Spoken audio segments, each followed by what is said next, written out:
Hi everyone, it's Kelly from the Hub here today with our friend Roberta from the WellSpan Health System. How are you? Good afternoon. How How are are you? you? Happy snow day. Happy wonderful snow day. I know, It's it's really super great. beautiful out there. So we tape this on Thursday, the day after the snow, and it is snow everywhere. Super excited about that. So hello to everybody out there. We were chatting about what we were talking about, and we thought it would be lovely to talk about what happens when you're prepared for the end of life, because this whole series has been about how you can do it and why it's important to do it. And then so we want to sort of like wrap it up to say, why is it a good thing? I mean, think about all the ways in your life that you're prepared for something, and well, you do those things to have a good result. I mean, so when you cook, you have a recipe, you get your stuff out, and then you can make it. If you're not prepared, well, It might turn out, it might not. it might not. It could be food Yeah. poisoning and everybody has to go to the hospital, or it could be a delicious event. So taking it to chance can be a dicey moment. And so I think that it's good to talk about when you are prepared, what happens. So Roberta, you've been in this business for a bit. And how is it when people come in who have all their T's crossed and I's dotted? How is it for them? You know, for the patient, him or herself, it gives them a feeling of control, that what's going to happen is really what they want to have happen, and they're not trapped in a medical situation that they'd never want, because it will cause them to suffer. Emotionally suffer, psychologically suffer, physically suffer. And they know it will cause suffering for their loved ones, which will even cause more suffering for them. So it puts that person in control of what's going to happen, because they've shared what they want and nobody is guessing. And if they're not able to speak for themselves, either because of they're in a coma, they have permanent severe brain damage, they're close to death, so they've been medicated to the point where they're sedated and they're not awake, and somebody else has to make those decisions. And if they know that they've shared how they want that to go with their loved ones, particularly the ones who are going to be their spokesperson, their legal spokesperson, by being their durable power of attorney for healthcare, their healthcare agent, it helps. It helps a lot. And then it helps the family. So research has shown us that when the family knows exactly what their loved one wants, there is no depression, anxiety afterwards.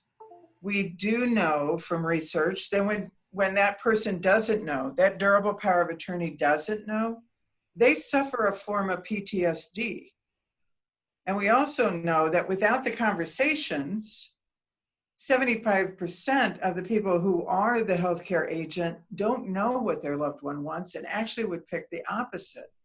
So doing this conversation, creating documents, sharing those documents with the people who have to make the decisions and everybody else that you love and that you want to have informed, really helps reduce the amount of admissions to the hospital, because people are going into hospice, they're getting palliative care, they're dying at home where 70% of the people want to.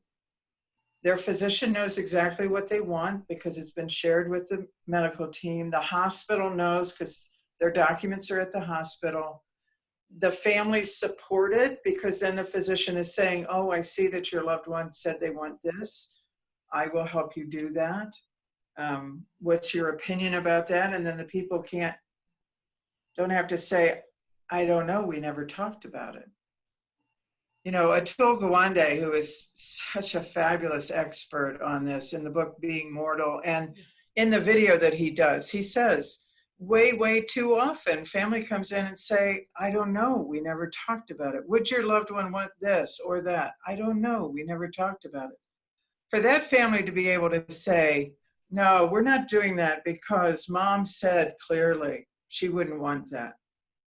And I met the last couple of weeks with some 70-year-olds, 80-year-olds, 90-year-olds to talk about their advanced directives. And they all said to me, I don't want my kids burdened with these decisions. This is so wonderful to do because then my kids are going to know exactly what to do. And I've lived a good life. I don't want to be put on machines. I don't want to be put on a ventilator. I don't want to have CPR. I don't want tube feeding.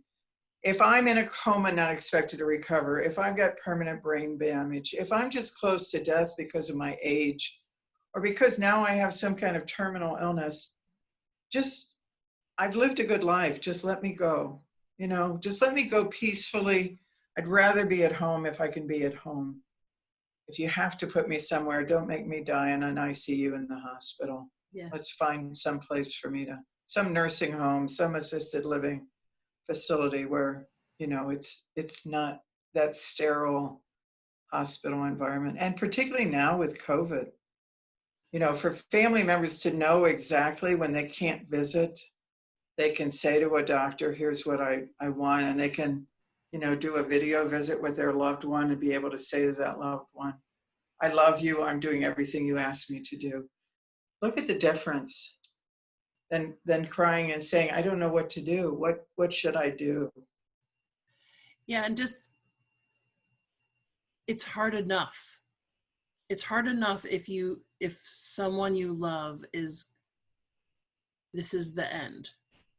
Yeah. But then to have, and you're right, then to have all that other stuff on top of it. You're in crisis trying to Oh, make decisions in a crisis, and you're paralyzed most yeah. of the time Yeah. with the anguish and the fear. And am I doing the right thing? Am I doing what they would have wanted? The value of these conversations, Kelly, as you know, you've Yeah. been there with your work with hospice, you've been there with family members. This is such a gift. It is such a tremendous gift. And I know how difficult it is to talk about. And that's why we provide so many tools to Yeah. people, so many different documents to help guide. The Conversation Starter Kit shows you exactly the questions to ask and the answers that you might consider. The Hello game that also has those 33 questions, and you can make it a game conversation if it's that uncomfortable. Even the 5 Wishes booklet, which has a living will and durable power of attorney, presents all of the questions that you need. And so we're in this field where we've been trying to do better for the last 30 years. We've developed a lot of materials that are free. You can get them off the internet, or if they're not free, they're very, very low cost. Just to make sure that people are able to have these conversations earlier in life for whatever could happen. We've got snow, we've got ice, that car accident that you don't expect that puts you in the hospital in very serious condition and you're in a coma.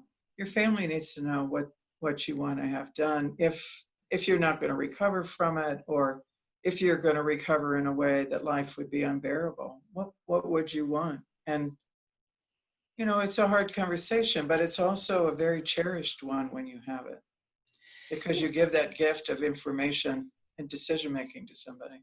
And we've spent a lot of time talking about making it normal, because I mean, we're all gonna go through some sort of process when it's Right. our time. And I would like this to be as normal as, like, it's Taco Tuesday. Oh, it's Talk About Death Wednesday. Like that. It's, for me, because I was, in the biz and, and doing some of that stuff for a bit. I want that to be the same, because it's gonna happen. I know it's difficult. I mean, and there's lots of those topics, like, no one wants to talk about money because that's always private. I understand that. And I understand that some people feel that, like, death is in that same category. Yeah. if that's their decision, then they can, I mean, at some point, the horrible thing is then you're going to have to sort of like take whatever you get. Right. You can avoid the money conversation. You're never going to be able to avoid Right. the death conversation because none of us can get out of it. Right. You know, once we're born, it's going to happen. May happen sooner than later, may happen much later than sooner, but it's going to happen. So the thing is, like you said, if you're going to cook something, you get a recipe. Yeah. If you're going to get a driver's license, you go through a study and test. Yep. And practicing. Right. If you're going to die sometime, just figure out what might happen, what you might choose, and then make a decision. And it's not a forever decision. Right. It could change in 10 years. It could change in 20 years. You know, you might need to pick different people. You might have to have that conversation again. You might change your mind about going from full treatment to being DNR. Mm-hmm. So it's not a one only conversation, as we've talked about. Yeah. But the more you talk about it, the easier it becomes. Right. And we've done a really good job explaining the difference between your will and your living will, and about how, right, like not all of us are going to give $10 million to PBS. No. But all of us are going to die and want to make sure that what we want is going to happen.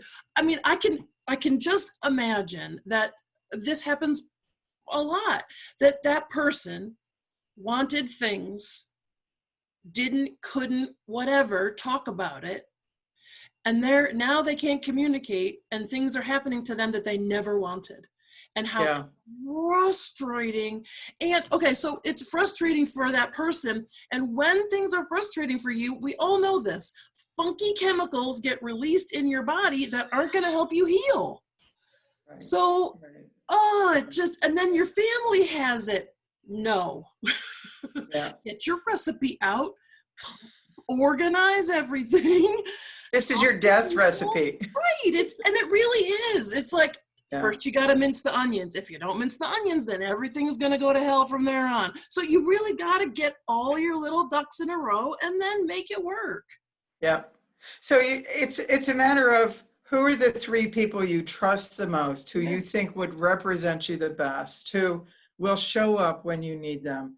And then what decisions do you want them to make? What decisions don't you want them to make? Do you want them to be able to interpret everything, or do you want them to follow it by the letter? Do you know? And then, like I said, do you want full treatment? Do you want limited treatment? Do you want comfort care? Because those are different medical options that you choose or don't choose. And then in what kinds of situations? We know when you're close to death and you're not going to recover, when you've got a coma and brain damage and you're not expected to recover, when you have permanent severe brain damage and you may be opening your eyes, but you're never going to recognize anyone and you're not going to speak to them. Right. Those are the 3 situations we absolutely know. Right. But there could be others. Right. There could be end-stage renal disease, end-stage lung disease, end-stage heart disease. There could be cancer that's terminal. There could be dementia and Alzheimer's, where once I get to that state, if something happens, just don't bring me back, because I don't want the burden on my family, and I don't believe I'll have a great life. Now, people will disagree with that, but that's me speaking. Yeah. And I can tell you, I've shared on this that my very dearest friend died of COVID in April, and a year ago, she asked me to help her with 5 wishes. And she lives in New Jersey. I was able to send her the 5 wishes because it's legal in New Jersey. It's legal in 44 states in the District of Columbia. She had it already. Her husband did not. But her husband died 2 weeks before her of COVID, but very, very quickly. And so he died in a matter of 2 days. For her, it took 14 days. They needed to decide, her kids needed to decide with the doctors, does she go on a ventilator or not? Does she get CPR or not? And her document was right there. I can tell you the difference that document made for them was tremendous. Yep. Just tremendous, because they could make those decisions in a way that they don't regret any decisions they've made. Yeah. They regret, and they're suffering from both of their parents dying within 2 weeks of COVID, and all that happens in isolation when you have to grieve separated from people. So that's particularly now with COVID, that's another benefit when people know. Yeah. And you can't be there with your loved one. You can't hold their hand. You can't see a doctor face to face in person. Right. At least as you're talking to somebody over Zoom, it can give you comfort. Yeah. You will not have that depression and anxiety afterwards because you will know exactly what your loved one wanted. And for any of us, the other great thing is, I've got a letter from the Conversation Project that a mother wrote to her family about her death, and said, don't panic, choose home, choose comfort, choose less intervention, choose to love each other and sing and dance and laugh and carry on, and know that I'll love you. Mm-hmm. Wherever I am, I'll be looking down on you, and I will love you, and I will care for you, and you're forgiven if you feel any guilt, but don't feel guilt. And so we all could write that letter to our spouse, our children, our great-grandchildren, our best friends. We could audio tape that. We could videotape that they could play during our death, after our death. There's a company called My Own Voice that has 9 questions. It's an app you can get from Apple or Android. And it's a video that you can create. I think it's $4.95 for the app. If somebody gets a hold of me, I can do it for free. But you answer those 9 questions, and then it gets saved in the cloud. And when it's needed, it's shared with all the family. They make sure that the family sees it. They then, a time passes and they ask you if you want to update it. But then when the time comes and that person's not there and you're saying, did I remember this correctly? Am I interpreting this document correctly? You can pull that video up, and here's Roberta saying, don't do this, and please do this, and I love you very much, and I know you'll do the right thing for me. That's wonderful. What a wonderful gift that is, too. Absolutely. So all of these additional things that have been created to help people have that conversation with family members. There's many of us in this work trying to make it different. There's palliative care physicians and nurses and social workers at all of our hospitals and health systems throughout Pennsylvania and across the country, that once somebody has a serious illness, they want to get palliative care to be that support resource. 6 months before you're going to die, you want to make arrangements with hospice. Just so you have that resource and support. Hospice doesn't mean you're going to die tomorrow. Yeah.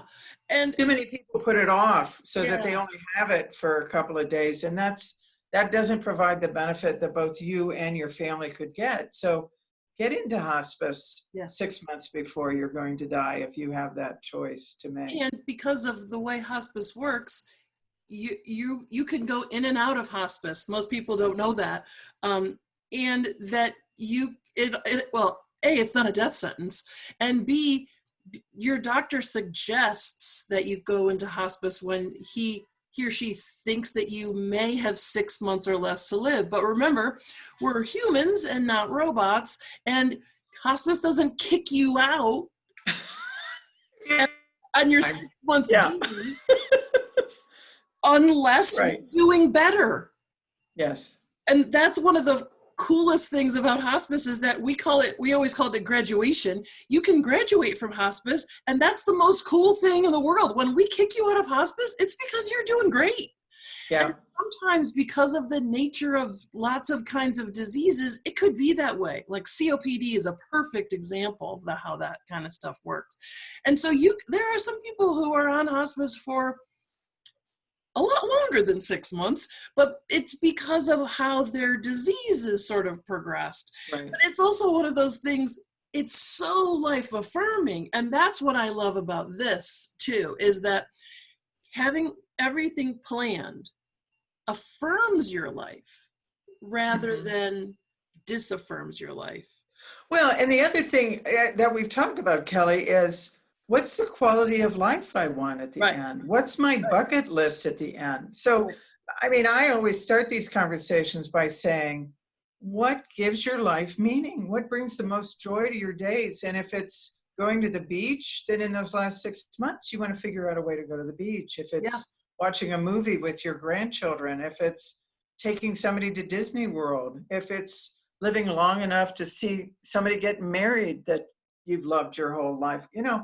It's those things too that we're planning. yep, And the research shows that hospice oftentimes extends the quality of life for people because having that support, having those resources sometimes can help you heal in ways that doctors can't predict. It's right. not an Because exact science. I mean, I've literally watched how this works in a patient. Like they sign the documents to go into hospice, like everybody agrees, and then they go, Yeah. Yeah. and now they can. I mean, it's weird to say, but it's almost like now they can live. Now they Right. can live the rest of their life rather than die for 6 months. They can live, and it can.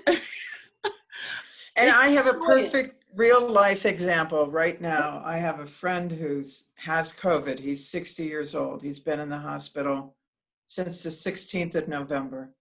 He got put on a ventilator on the 27th of November. Last Thursday, the doctor came to his wife and said, I think we need to do DNR now in comfort care. And Tuesday, she was going to turn the ventilator off. Monday, he rallied. He woke up. He answered questions with squeezing somebody's hand and blinking his eyes. And he is still fighting for his life, but he's not gone yet. And so we just don't know. Right. And she's now taken him off of DNR and he's back to do everything possible because he's 60. Right. So see, knowing what somebody wants, she knows him, they've had this conversation, she can make those decisions. And I am praying with everything I have that he does survive because he has 4 kids in their 20s and he's got a lot of years to go. Yeah. And he's a dear, dear friend. So, there's a lot of people, and I think that's the other thing. So when you have an experience like this, Yeah. and you're learning from it, it may not be your experience, Right. maybe Right. somebody else's, but this is the time then to say, oh my gosh, if that were to happen to me, here's what I'd want. And that's another way we can just make it a normal part of conversation.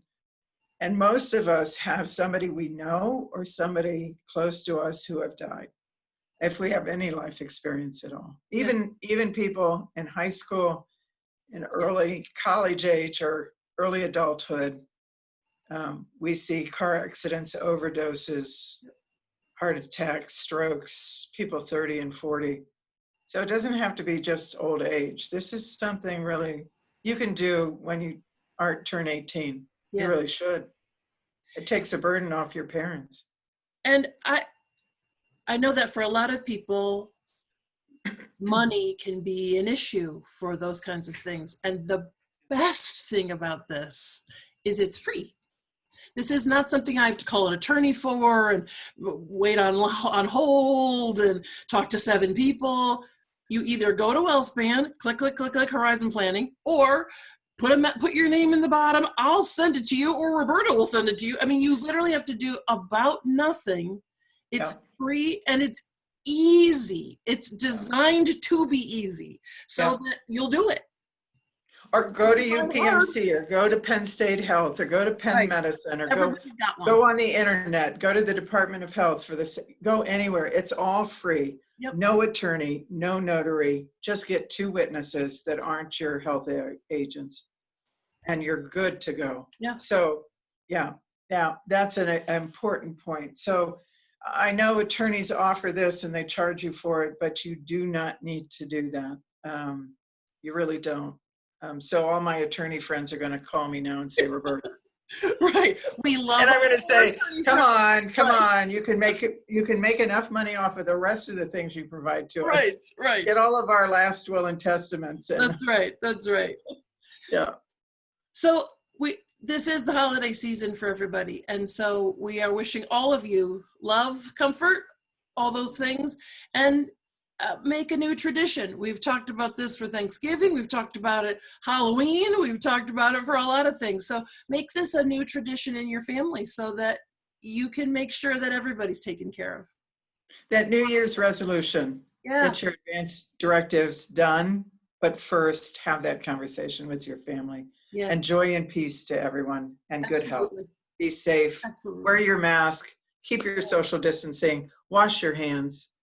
And do all those virtual hugs we want to do That's through the right. holidays. Absolutely. Happy Hanukkah. Yeah. Happy Happy Kwanzaa. Merry Christmas. Happy New Year. Winter solstice. Whatever you celebrate. Yep. May it be Thanks, my joyful. friend. Thank you, Kelly, very much. Always. Cheers. Bye. Bye.